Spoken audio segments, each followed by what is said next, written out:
आं मुस्रि काकिनाथ स्वर्गियारि दुलाराय बाथौ गौथुमनि गाहाय गोथारि दासान्दि आरोबाव दुलाराय बाथौ गौथुमनि दौरि आरो फोसावगिरि हानजानि हांख्रायगिरि थांनाय 11, 12, 13 नभेम्बर खालिनिफ्राय स्निथि दौरि आरो फोसावगिरिनि सावरायमेलखौ दुलाराय बाथौ गौथुमनि थानसालियाव खुंनाय जायो।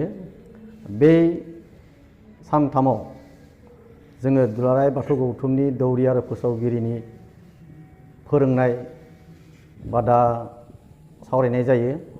बेयावहाय जोंनि दौरि आरो फोसावगिरिफ्रा धोरोमनि खामानि मावनायाव आरो बाथ्रा बुंनायफ्राव आरो बिसोरनि आखल आखु दानायाव माबोरै जानांगौ जों गोथौयै सावरायनाय जायो। आरो दिनै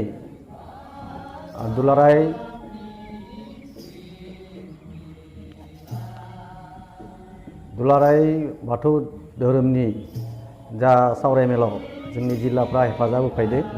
फ्राय 60 जनसो मानसि जमा जादों। दा बेखायनो बिथांमोनखौ जोङो फोरोंनाय जादों आरो बे फोरोंनायाव बिथांमोना गोसो गोरबोजों सोलोंनाय जायो। बिथांमोनखौ जोङो बे दुलाराय बाथौ गौथुमनिफ्राय दिहुननाय बाथौ थान्दैनि गियानखौ जों सोना होनाय जायो आरो बेखौ फारि फारि फरायनानै बिनि गुमुर आरो सान्थौखौ जोङो बुजायना होनाय जायो। दा बेखायनो जोङो सासे दौरिया सासे फोसावगिरिया मिरुनिफ्राय आरम्भ खालामनानै जिल्ला आनसलिक आरो गामिफ्राव माबोरै खामानि मावनांगौ बेखौ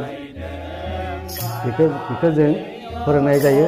बिथांमोना गोसो होनानै दिनै सोलोंनाय जायो।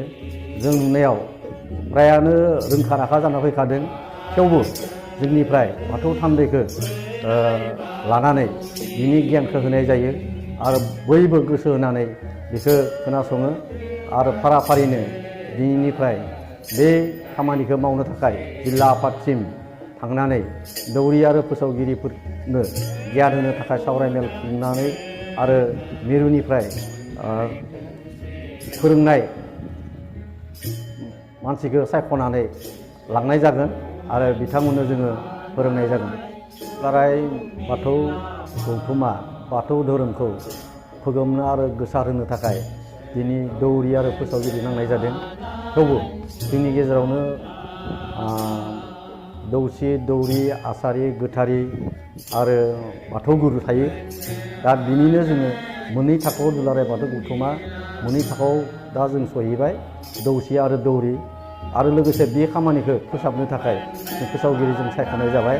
बिथांमोना बाथौ धोरोमनि जा बोराइ बाथौखौ मोननो थाखाय जा खामानि मावनो बावथाय बा हाबा दाननाय, थैनायनि आसार खुंनाय बायदिसिना खामानिखौ थोंजोङै दौरिफोरनि आखाइजों मावनाय जायो।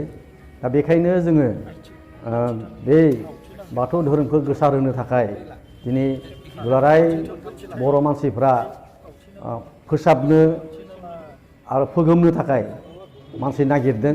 दा बिनि थाखायनो जों बिथांमोनखौ जोङो रोंगौथि खालामनो थाखाय दिनै फोरोंनाय जाबाय आरो बे खामानिखौ जोङो जिल्ला पर्याय, आनसलिक पर्याय आरो गामि पर्यायाव दा गोसारहोनो थाखाय जोङो बिथांमोनखौ दैथायहरगोन। आरो नोंथांमोना धोरोमनि बाथ्रा मिथिनो लुगैदोंब्ला आरो मिथिखानोबो लुगैयो, बेनिखायनो मिरुनिफ्राय जाफोर दौरि, आसारि, गोथारि बिथांमोनखौ लागाल हमनानै बाथ्राखौ सावरायबा मोजां जागोन। आरो दिनै दुलाराय बुहुमावनो बाथौ धोरोमा गोसारगासिनो दङ। साबसिन हामसिन खालामनो थाखाय जोंनि आगोलनि थाखानाय जा आसार खान्थि बेखौ जा जोङो फोसाबनानै सामना हामना बयबो फालिनो हानाय हिसाबै जों गुरै खालामना होनाय जाबाय। बेखायनो दिनै लोब लोब बाथौ धोरोमा गोसारनो हमदों आरो जायफ्रा जोंनि बाथौ धोरोमखौ लानानै दा सनातन धर्मनि जा नियम निथिखौ लानानै एसे बाख्ल' बुख्ल' जादोंमोन, बेफोरखौ जोङो मोजां गोसारहोनो मोजां फोसाबनो थाखाय जों लाहार फाहार खालामनाय जाबाय आरो जों थिगबो खालामनाय जाबाय। बेनिखायनो जों बाथौआ बाथौनिखा, खुनु मोदाय मोदोमनि बाथ्रा बेयाव फैया। बेखायनो दिनै दुलाराय बर'फ्रा बाथौ धोरोमखौ बाथौ धोरोमखौ सामना हामना खालामनो थाखाय आवगायबोदों आरो फोसाबनोबो हाबाय। दा बे खामानिया मोजाङै सोलिलांदों। बेनिखायनो दिनै गुबुन धर्मखौ लानानै जोङो बेयाव बाथ्रा बुंनो नाङा। दिनै जोंनि दौरिफ्रा कार्तिक बर'नि जा आसार खान्थि बेखौ जों फालिनो नाजादों आरो बयबो फालिगोन। बेनिखायनो जोङो बेलेग धर्मखौ लानानै जोङो गोनो गोथो जानो दरखार गैया। जोंनियावनो गासैबो दोंखाजोबो। बेखौ बाथौ थान्दैयावनो रोखा रोखा दोङो। बाथौ थान्दैनि जा नियम निथि बेफोरखौ जोंनि दौरि आसारि गोथारिफ्रा रोखा रोखा मिथिजोब्बाय आरो बिथांमोना बे बिजाबनि गेजेरजोंनो गासै खामानिखौ मोजाङै सामलायलांनो थाखाय थियारि जाखाबाय आरो जोंबो बोसोन हरखाबाय। दा बेखायनो जोङो दुलाराय बाथौ धोरोमखौ जों गोसारहोनो थाखाय जों थाग थियारि जानानै दिनै जों गामि गामि फोसावनो हमदों आरो जिल्ला पर्यायाव दिनै गोगोमै दिनै जुथुमा खुंदों, सावरायमा खुंदों। दा बे बाथौ धोरोमनि जा आसार खान्थि बाद खान्थि बेफोरखौ रोखा जाखाबाय। दिनै असमनि बाहेरावबो नै पश्चिम बंग, नेपाल, अरुणाचल, नागालेण्ड बेफोरावबो सहैबाय। बिथांमोना दा नेगासिनो दङ जे बाथौ धोरोमखौ फोसाबनाय लामाखौ नागिरगासिनो दङ आरो जों फोसाबनाय लामाखौ होखाबाय। दा बेनिखायनो गोनो गोथोनि जानो गोनां गैला।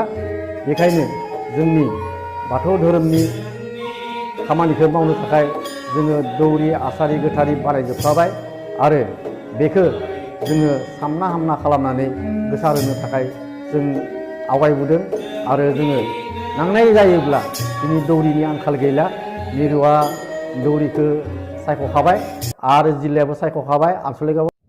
बे सावरायमेलाव जोङो जोंनि हाबा दाननाय आरो सारादु खुंनायाव जाफोर हाबाफारि बिसोरखौ जोङो फोरोंनाय जादों आरो जोंनि जाखिनि आसार खान्थि बाद खान्थि बेफोरखौबो जोङो मोजाङै फोरोंनाय जादों।